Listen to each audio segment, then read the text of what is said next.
무서운 질병들이 난무하는 그런 시절입니다.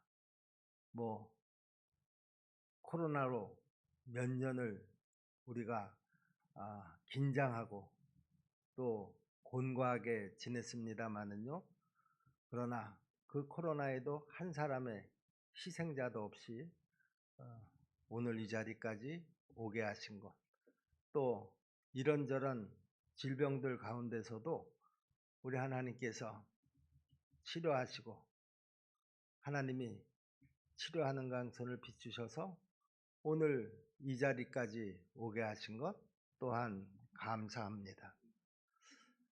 우리는 지금 세계를 돌아보면은요, 이것저것에 전쟁터가 한 곳이 아닙니다. 몇 곳에서 지금 전쟁이 일어나고 있고 하루에도 1000명 이상의 희생자들이 그 전쟁을 통해서 목숨을 잃고 있습니다. 세계 화약고라고 하는 이 대한민국, 세계 사람들이 이 대한민국의 휴전선을 주의 깊게 보면서 다들 조마조마해하고 있습니다만은요, 우리 한반도에서는 우리 하나님이 그 휴전선을 지켜주심으로 전쟁이 없이 우리가 오늘도 평화스럽게 이렇게 예배를 드리고 있는 것, 우리가 하나님 앞에 무엇보다도 감사해야 될 줄로 믿습니다. 우리에게 일용할 양식을 주시고 올 한 해도 여기까지 이르게 하신 것 그 자체만으로도 우리가 감사해야 되겠고요. 또 우리에게 구원의 그 은혜를 허락하신 것 그 자체 하나만으로도 우리는 어떤 조건에서도 하나님 앞에 감사할 수 있는 줄로 믿습니다. 또 뿐만 아니라 우리 십정동 교회를 통해서 우리의 믿음이 자라게 하시고 또 여러 가지 그 열매를 맺게 해주신 것 또한 우리가 생각하면서 감사해야 될 줄로 믿습니다. 그 외에도 우리가 감사의 눈으로 감사의 제목들을 하나하나 헤아리며 감사하면 하나님께서도 그 감사하는 여러분의 믿음을 크게 칭찬해 주실 줄로 믿습니다.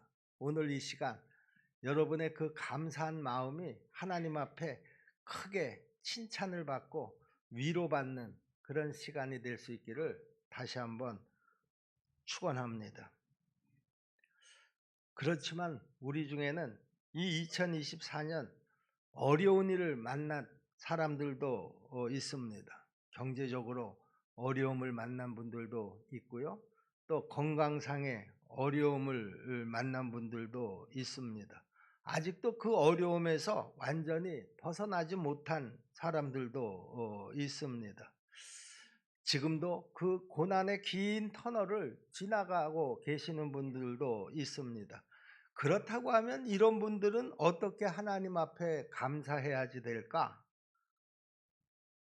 우리 십정동계 성도 여러분, 그럼에도 불구하고 감사할 수 있기를 바랍니다. 그리 아니하실지라도 감사할 수 있는 우리 성도들이 다 될 수 있기를 주님의 이름으로 부탁을 드립니다. 요즘 유행하는 것 중에 마일리지 서비스라는 거 여러분 다 잘 아시죠? 은행 카드에서도 마일리지 서비스를 시행합니다. 비행기를 타면 항공회사에서도 마일리지를 줍니다. 그 마일리지를 쌓으면 뭐 가까운 제주도라든가 일본이라든가 이 정도는 우리가 비행기 싹을 내지 않고 다녀올 수도 있습니다. 심지어는 요즘 슈퍼마켓에서도요, 일정 금액 이상을 사면 스티커를 주거나 또 카드를 발급해 주어서 일정 금액이 적립이 되면 특별 상품을 준다든가 누적 보상 제도를 시행하고 있습니다. 우리에게 살아가면서 누적이 되면 될수록 좋은 것이 있고요. 또 누적이 되면 오히려 손해인 것들이 있습니다. 스트레스나 과로, 누적이 되면 좋지 않습니다. 우리 마음에 남을 미워하는 마음, 편견, 나쁜 습관, 과도한 소비 이런 것들은 누적이 되면 될수록 우리에게 손해가 됩니다. 그러나 누적이 되면 될수록 좋은 것들도 있죠. 우리가 많이 웃으면 다른 사람 머릿속에 좋은 인상이 누적이 됩니다. 많이 걸으면은요, 건강이 누적이 됩니다. 칭찬을 많이 하면은요, 그 칭찬이 누적이 되면 이 사회는 점점 밝은 사회가 될 줄로 믿습니다. 책을 많이 읽으면 마음의 교양과 품위가 누적이 됩니다. 약속을 지킬 때마다 내 신용이 누적이 되는 줄로 믿습니다. 그런데 무엇보다도 감사가 누적이 되면 우리는 하나님의 은혜를 깨닫게 된다라고 하는 사실입니다. 그런데 마일리지의 이 특징은요, 내가 한두 번으로는 별 효과가 나지 않는다라고 하는 것이죠. 제가 며칠 전에 홈플러스에 가서 물건을 사다가 마일리지 적립을 하시냐 물어서 제가 한다 그렇게 얘기를 하고 그 마일리지 카드를 냈습니다. 그리고 내가 지금까지 얼마나 누적이 되어 있습니까? 그랬더니 3,800원인가 얼마가 누적이 되어 있다는 거예요. 도대체 이게 얼마치를 사야 몇 프로가 누적이 됩니까? 그랬더니 0.02%인가? 그러니까 한 1000분의 2, 한 만분의 몇 이 정도로 누적이 된다는 거예요. 그러니까 그 마일리지를 쓰려면은요, 정말 많은 금액을 그곳에서 사용을 해야 우리가 그 마일리지를 제대로 쓸 수가 있다라고 하는 것이죠.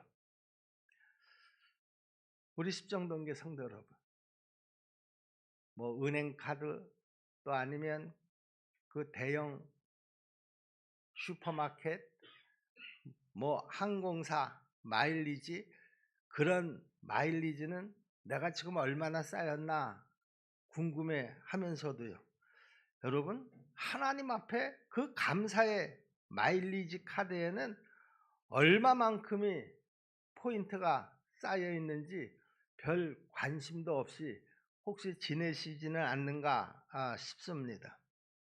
여러분, 우리가 정말 하나님의 은혜를 누릴 만큼의 그 감사의 누적이 되어져 가고 있느냐, 그런 말입니다. 내가 하나님 앞에 감사는 하지 않으면서 은혜의 보상만 바라는 것은 얼마나 잘못된 일인지 모릅니다. 요즘 많은 사람들이 불평불만을 습관적으로 늘어놓고 있습니다. 분명히 우리의 삶은 예전하고는 비교도 할 수 없을 정도로 풍요로워진 것이 사실입니다. 또 우리의 생활 여건도 많이 향상이 된 것도 사실입니다. 그럼에도 불구하고 사람들은 감사할 줄 모르는 감사 불감증이라고 하는 중병을 우리가 앓고 있는 것을 알아야 합니다. 오늘 우리가 읽은 역대상 16장의 이 말씀은요, 다윗이 하나님 앞에 너무 감사해서 드린 감사의 기도문입니다.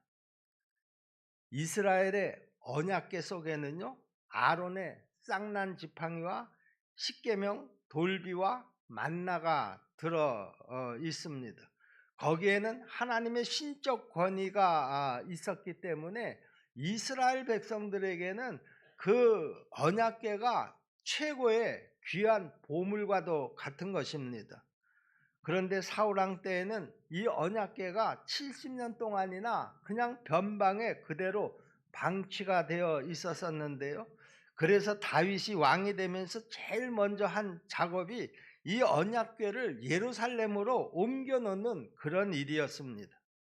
그리고 나서 다윗은 너무나 감격하고 감사해서 하나님 앞에 지금 이 감사의 기도를 드리는 모습이 오늘 우리가 읽은 이 본문이 되겠습니다. 그때 다윗은 이렇게 기도했습니다. 16장 33절로 35절 말씀인데요. 여호와께 감사하라. 그는 선하시며 그의 인자하심이 영원함이로다. 너희는 이르기를 우리 구원의 하나님이여 우리를 구원하여 만국 가운데 건져내시고 모으사 우리로 주의 거룩한 이름을 감사하며 주의 영광을 드높이게 하소서 할지어다. 여호와 이스라엘의 하나님을 영원부터 영원까지 찬송할지로다. 그렇게 하나님 앞에 감사의 기도를 드리고 있는 것을 볼 수가 있습니다. 여러분이 다 잘 아시는 대로 다윗은 참 기가 막힌 인생을 살아왔습니다. 어렸을 때는 목동으로 초라하게 살았습니다. 그렇게 살던 다윗이 하나님으로부터 부름을 받았습니다. 골리앗하고의 싸움에서 승리했습니다. 사울로부터도 인정을 받아서 사울의 사위가 되었습니다. 왕의 사위가 되었다, 그런 말이죠. 그리고 마침내는 이스라엘의 왕이 되게 하셨습니다.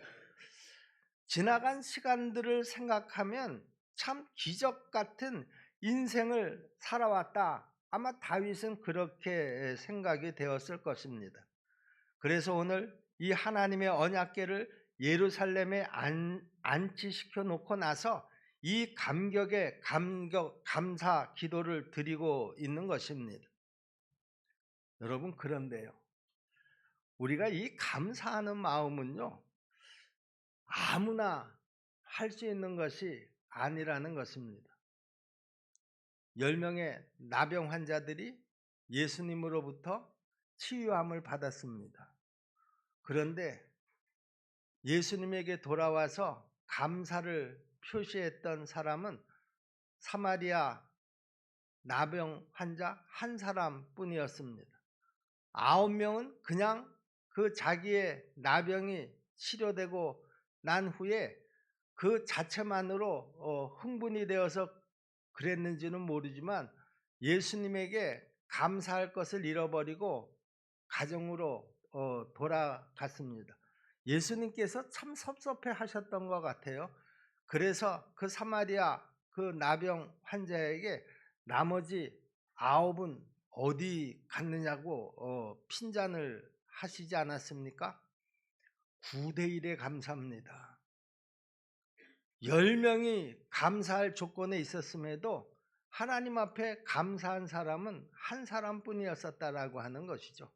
우리는 신앙생활을 하면서 감사라는 말을 참 많이 입에 올립니다마는요, 실제로 하나님 앞에 감사해야 될 그런 그 상황이 되고 시간이 되면은요, 여전히 우리는 이런저런 인색함에 붙잡혀서 온전히 내가 하나님 앞에 감사할 조건만큼 감사하지 못하는 것도 또한 우리의 현실이기도 합니다.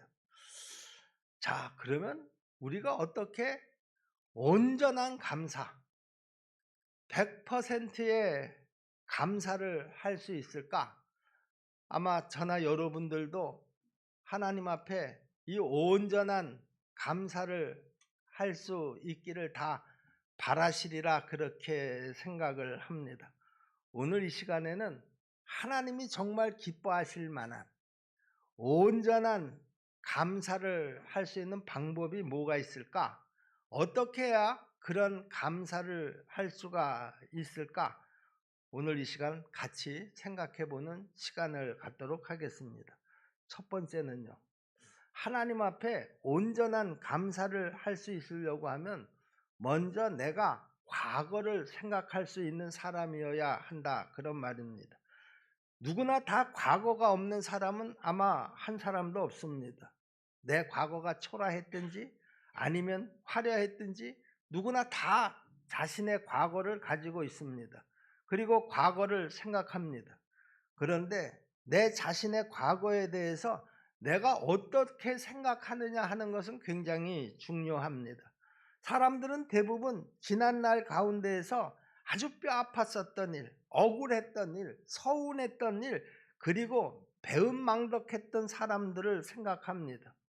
어떤 심리학자가 이렇게 지적을 하더라고요. 사람은 지난날 속에서 행복했던 일, 기뻤었던 일들이 훨씬 많았음에도 불구하고 사람들은 각자 뼈아픈 과거의 일들만 생각하고 원망과 불행했던 일들만 기억하는 그런 습성이 있습니다. 이렇게 이야기를 합니다.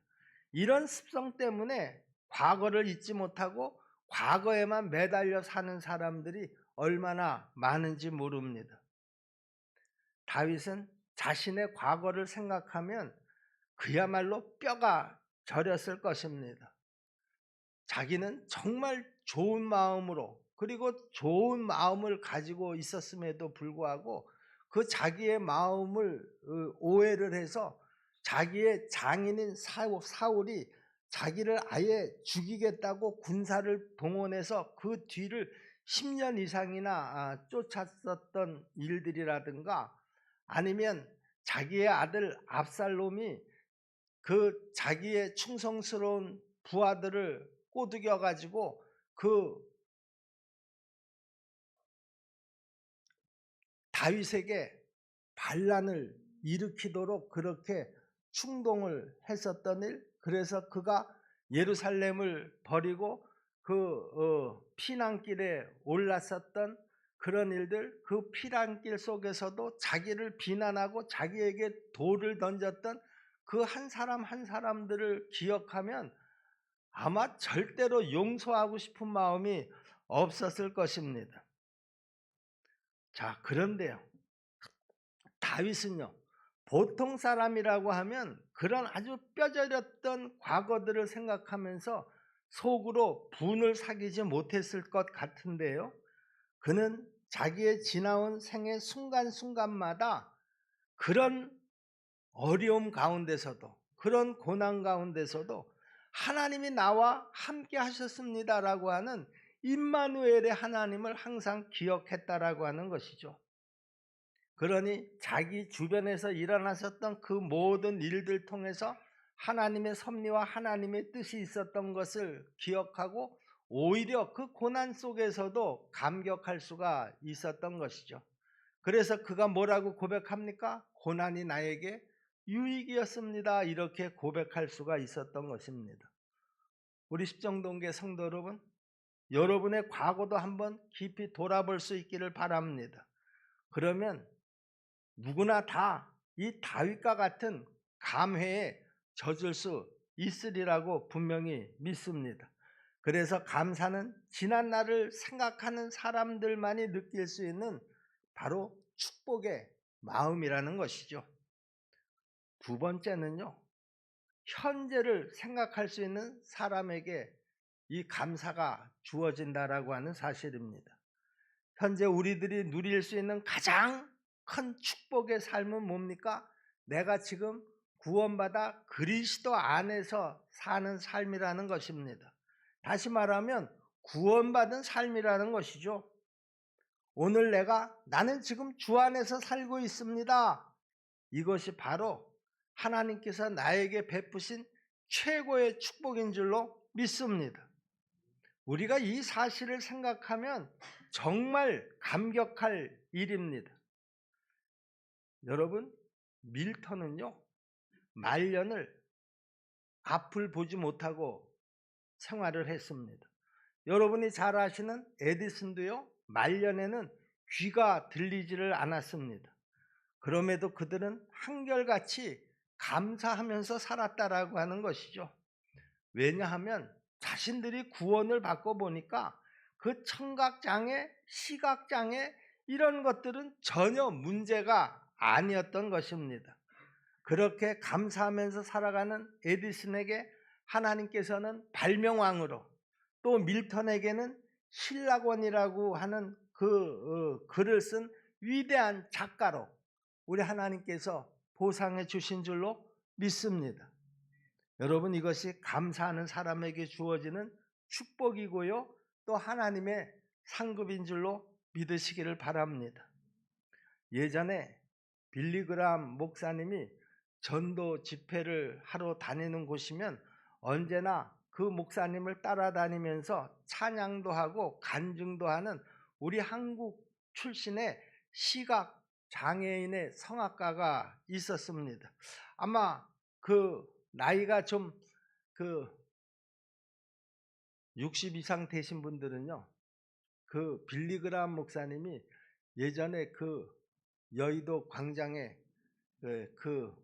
한 100만이 모여서 집회했었던 그 기억을 갖고 계시는 분이 몇 명은 있으리라고 생각을 합니다. 그때 그 빌리그람 목사님 집회 때 그 시각장애인 한 사람이 나와서 찬양을 하던 그 모습을 기억하는 분들이 계실지 모르겠습니다.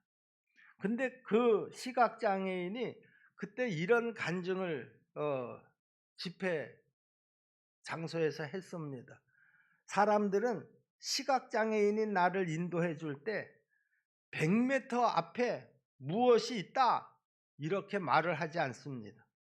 다만 내 앞에 지금 물이 있으니까 건너뛰라든가, 아니면 돌멩이가 하나 그 걸림돌이 있으니까 건너뛰라든가, 또 돌아가라든가, 아니면 층계가 이제 앞에 있으니까 올라가라, 그렇게만 말을 한다라고 하는 것이죠. 나는 그 인도자의 말만 듣고 따라가면 결국에는 안전하게 목적지에 갈 수가 있었다, 이렇게 간증을 합니다. 그러면서 그 시각장애인은 이런 간증을 또 했습니다. 하나님도 나를 그렇게 인도하셨습니다. 나는 10년 앞을 모릅니다. 20년 앞도 모릅니다. 아니, 알 필요도 없습니다. 다만 하나님만을 믿고 그때 순종하면서 살아가면 나는 목적지에 무사히 도달할 수가 있었습니다. 여러분, 우리들도 마찬가지입니다. 내가 태어났던 때서부터 지금까지 우리는 그렇게 하나님의 인도를 받으면서 여기까지 오게 된 줄로 믿습니다. 다윗도 이런 생각을 가지고 아마 이 감사의 기도를 드렸을 것이라고 생각을 합니다. 다윗은 지금 한 나라의 임금입니다. 정말 생각하면, 자기의 지나온 시간들을 생각하면 모두가 다 기적 같은 일이었습니다. 그래서 말하기를 그는 하나님을 영원부터 영원까지 송축할지로다, 이렇게 기도하고 있는 것이죠. 그러니까 오늘 현재를 생각할 수 있는 사람만이 하나님 앞에 진심 어린 감사를 할 수가 있다, 그런 말입니다. 세 번째는요, 미래를 생각할 수 있는 사람이 하나님 앞에 진짜 감사를 할 수 있다라고 하는 것이죠. 지금 여러분들에게 고향이 어디냐 그렇게 물으시면은요, 대부분은 고향이 시골에서 태어나신 분들이라고 생각을 합니다. 젊으신 분들은 도시에서 태어나신 분들도 많이 계시겠지만, 나이가 좀 드신 분들은요, 그러면서 지금 여기 인천이라고 하는 작은 중소도시에 사는 분들이라고 하면은요, 대부분이 다 내가 청소년 시절에 거의가 다 무작정 상경한 그런 경험들을 가지고 계신 분들이 많으리라고 생각을 합니다. 그때를 생각해 보면은요, 가난은 그냥 친구처럼 항상 나를 따라다녔고요, 또 배운 것도 없이, 또 내 현실은 그야말로 초라함, 그 상황 그대로였습니다. 그때 우리가 지금 이런 그 삶을 상상이나 했겠느냐, 그런 말입니다. 그때는 다 대부분이 가진 것 없고, 그리고 그 시골에서 생활하다가 무작정 상경한 사람들이 대부분일 것입니다. 그런데 지금까지 내 뜻하고는 아무 상관도 없이 하나님이 인도하셔서 내가 지금 여기까지 온 줄로 믿습니다. 돌아보면은요, 그때 하나하나 그 어려웠던 상황들이 다 기적 같은 일들이었습니다. 그런데 우리가 여기서 한 가지 더 생각할 일이 있는데요, 우리의 이 지난 날이 이렇게 왔듯이 장차 우리의 미래도 하나님이 또 나를 그렇게 인도하실 것이다. 그런 말입니다. 분명히 우리의 앞날도 우리들이 생각하는 것보다도 훨씬 더 좋은 길로 우리 하나님께서 인도해 주실 줄로 저는 확실히 믿습니다. 이런 믿음을 가지고 살아가는 사람에게 언제나 소망이 있고요, 기쁨이 있고요, 그리고 만족함이 있게 될 줄로 믿습니다. 그래서 신앙이라고 하는 것은 내일을 바라보면서 살아가는 생활이라는 것이죠. 장차 주어질 하나님의 영광과 하나님의 은총과 그 나라를 생각하는 생활이라는 것입니다. 만약 우리가 그것이 없이 지금 이렇게 살아가고 있다고 하면은요, 그것은 신앙도 아닙니다. 그래서 여러분, 칼빈 아시죠? 이 장로교를 세운 그런 지도자입니다. 그 칼빈이 마지막 임종 때 굉장히 고통스러운 죽음을 맞이하게 됐는데요. 그는 그 고통스럽게 죽어가는 상황 속에서도 오늘의 고난은 장차 주어질 영광과 좋게 비교할 수 없도다 하는 그 성경 말씀을 계속 암송을 하면서 임종을 맞았다고 합니다. 내가 지금 이렇게 병중에 고통스러운 상황 속에 있지만, 그런데 앞으로 나한테 주어질 그 상황은 지금 내가 겪고 있는 이 고난하고는 비교할 수도 없다라고 하는 그 성경 구절을 계속 암송을 하면서 마지막 시간을 맞이했다라고 하는 것이죠. 여러분, 이렇게 신앙의 세계라고 하는 것은요, 위대한 것입니다. 사람은 무엇보다도 미래가 중요한 줄로 믿습니다. 미래가 있는 사람은 무슨 일이든지 저는 가능하다고 믿습니다.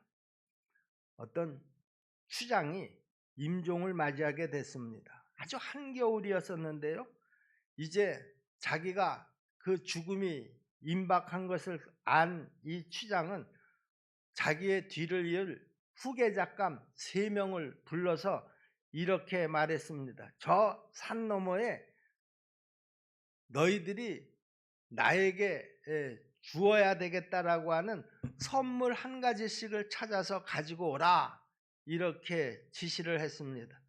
그래서 이 3 젊은이들은 눈 덮인 산을 넘어가서, 한 사람은 아주 양지 바른 곳에 그 핀 꽃 한 송이를 가지고 왔습니다.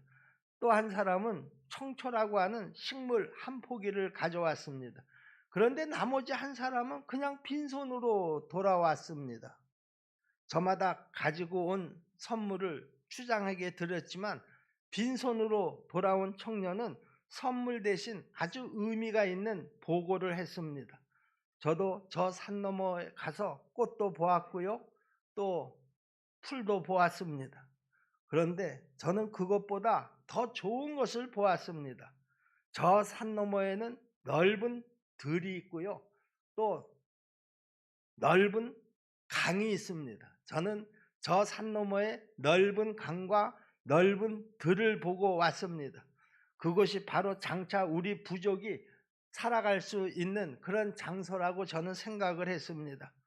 추장님, 속히 쾌유하셔서 우리를 이끌고 그 넓은 곳에 가서 우리로 살게 해 주십시오, 이렇게 말을 했다라고 하는 것입니다. 그때 그 추장은 바로 이 3번째 젊은이에게서 소망에 찬 그 자신의 부족의 미래를 보게 되었던 것이죠. 그래서 그 추장은 마침내 그 젊은이에게 자기의 추장 자리를 물려주었다고 그럽니다. 여러분, 이것이 바로 믿음의 세계입니다. 그래서 신앙인은 저 높은 곳을 향해서 나아가는 사람들인 것입니다. 여러분, 감사는요, 믿음에서 주어지는 것인 줄로 여러분 꼭 믿으시기를 바랍니다. 우리 사랑하는 십정동계 성도 여러분, 지금 우리에게 2024년 한 해를 마무리해야 할 그런 시간이 점점 다가오고 있습니다.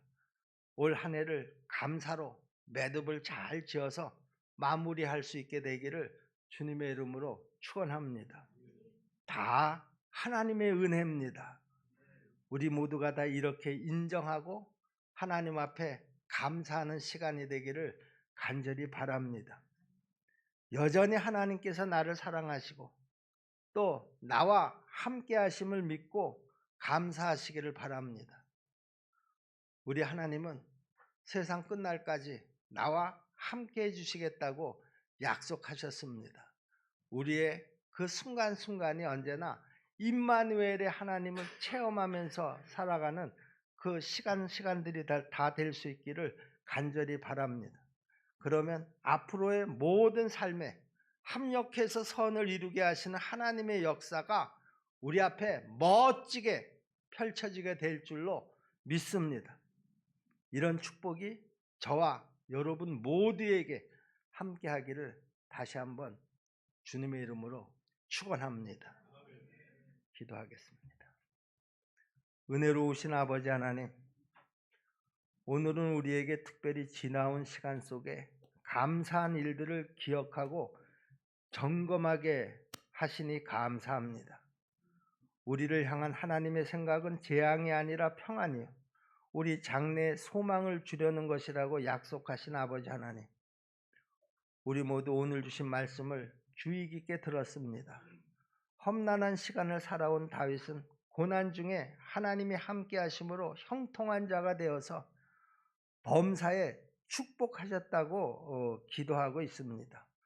우리 모두 감사의 눈으로 감사했던 일들을 하나하나 헤아리며 임마누엘의 하나님을 체험하게 하시고 믿음 안에서 형통한 자가 되어 오직 믿음으로 주만 바라보며 감사하게 하옵소서. 그리 아니하실지라도 날마다 기도하며 고난 가운데 하나님의 뜻을 찾아가는 성숙한 그리스도인들이 다 되게 도와 주옵소서. 부름받은 종으로 주어진 일에 최선을 다하게 하시고 하나님이 맡긴 모든 일들이 복이 되게 하시고 그 일들 속에 하나님이 드러나게 도와 주옵소서. 하나님의 신뢰받고 칭찬받는 일꾼으로 살아가게 도와 주시옵소서. 예수님의 이름으로 믿고 기도하옵나이다.